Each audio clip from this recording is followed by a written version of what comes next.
नमस्कार दोस्तों, आज मैं आपको साल के सबसे बड़े अमावस्या यानी कि दीपावली पर गणेश जी की कहानी सुनाने जा रही हूँ। एक समय की बात है, एक गांव में एक सास बहू रहती थीं। उनका बेटा बाहर कमाने गया हुआ था। सास को कम दिखाई देता था। इस बात का फायदा उठाते हुए बहू सास को जली रोटी और बासी दाल दिया करती थी। एक दिन बहू ने सास को सूखी बासी रोटी दे दिया। सास ने कहा, बहू यह रोटी मुझसे खाई नहीं जा रही है, थोड़ी सी दाल भी दे दे। इस पर बहू कहने लगी, माँ जी आपको तो बैठे बैठे अच्छे अच्छे भोजन चाहिए। आपको पता है आपके बेटे की नौकरी छूट गई है। कितने दिन हो गए उन्होंने पैसा नहीं भेजा। मैं आपको अच्छे अच्छे पकवान कहाँ से दूं? सास को लगा बहू सही कह रही है, पर बहू अपने सास पर जुल्म करती थी। सास से झाड़ू पोछा करवाती और बदले में सूखा भोजन दे देती और अपने अच्छे अच्छे पकवान बनाकर खाती। बुढ़िया अपने बहू की बात को सोचकर दरवाजे के बाहर बैठकर रो रही थी कि न जाने मेरा बेटा किस हाल में होगा। उसकी नौकरी भी छूट गई है। तभी उसकी पड़ोसन आई और उसने बुढ़िया माई से रोने का कारण पूछा। तब बुढ़िया माई ने सारी बात बताई। पड़ोसन ने कहा, बुढ़िया माई तू विघ्नहर्ता गणेश भगवान का नित्य नियम ले ले, भगवान तेरे बेटे की रक्षा करेंगे। गणेश भगवान की कृपा से तेरा बेटा घर आ जाएगा। बुढ़िया माई ने पड़ोसन की बात मानकर गणेश भगवान का नित्य नियम ले लिया। वह नित्य प्रातः उठकर घर के कामों को करके स्नान आदि करके गणेश भगवान के प्रतिमा के आगे बैठ जाती और उनके नाम का जप करती रहती। गणेश भगवान की कृपा से बुढ़िया का बेटा का प्रमोशन होने लगा। वह पहले से भी अधिक पैसा घर पर भेजने लगा। पर बहू रोज की तरह ही अपने सास के साथ वैसा ही व्यवहार करती। एक दिन बेटे की चिट्ठी भी आ गई कि मैं 2-4 दिन में घर आ जाऊंगा।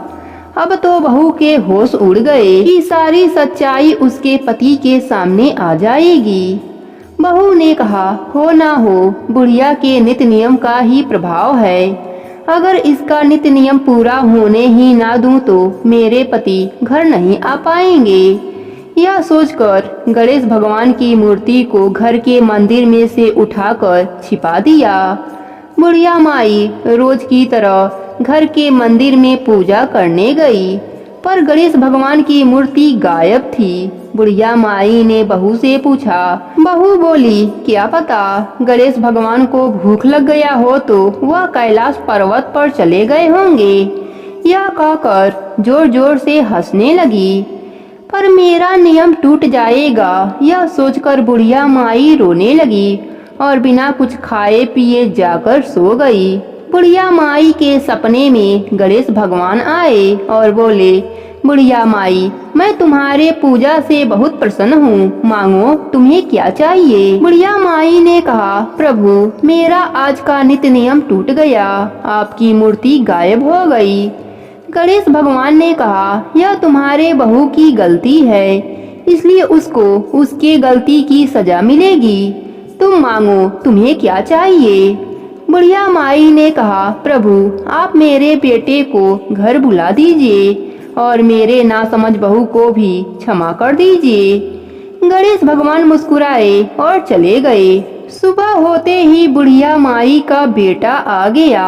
बेटा के आते ही बुढ़िया माई दौड़कर बेटे के पास आती है और बहू भी अपने पति के पास आती है। पर यह क्या, बहू दीवार से लड़ लड़ कर आ रही थी। उसकी आंखों से दिखाई देना बंद हो गया था। मोहन ने अपने पत्नी से पूछा, तुम्हें अचानक तुम्हारी आंखों में क्या हो गया। बहू को अपने गलती का एहसास हो गया। वह रोने लगी और बुढ़िया माई से क्षमा मांगने लगी और अपने पति को सारी बात बताई। मोहन जब सारी बात जानी तो अपने पत्नी को घर से निकालने लगा। तब बुढ़िया माई ने कहा, बेटा इसके कर्मों की सजा गणेश भगवान ने इसे दे दिया है, तुम इसे घर से मत निकालो। बुढ़िया माई ने अपने बहू से कहा, बहू, विघ्नहर्ता गणेश भगवान सबकी सुनते हैं, तुम भी गणेश भगवान का नित्य नियम ले लो और उनसे माफी मांगो। बहू रोते हुए गणेश भगवान की मूर्ति को मंदिर में रखा और माफी मांगने लगी। वह रोज नित्य नियम से गणेश भगवान की पूजा करने लगी और अच्छे से रहने लगी। गणेश भगवान की कृपा से 1 महीने बाद बहू को सब दिखाई देने लगा। अब सास बहू गणेश भगवान की जयकारा लगाने लगी और मिलकर गणेश भगवान की पूजा पाठ और कथा कहानी कहने लगी। गणेश भगवान की कृपा से बुढ़िया माई का घर अन्य धन नाती पोता से भर गया। हे गणेश भगवान, जैसे आपने सास बहू पर अपनी कृपा करी, वैसे ही अपने सभी भक्तों पर अपनी कृपा बनाए रखना। कहानी अधूरी हो तो पूरी करना, पूरी हो तो मान रखना। प्रेम से बोलिए गणेश भगवान की जय हो, लक्ष्मी माता की जय हो।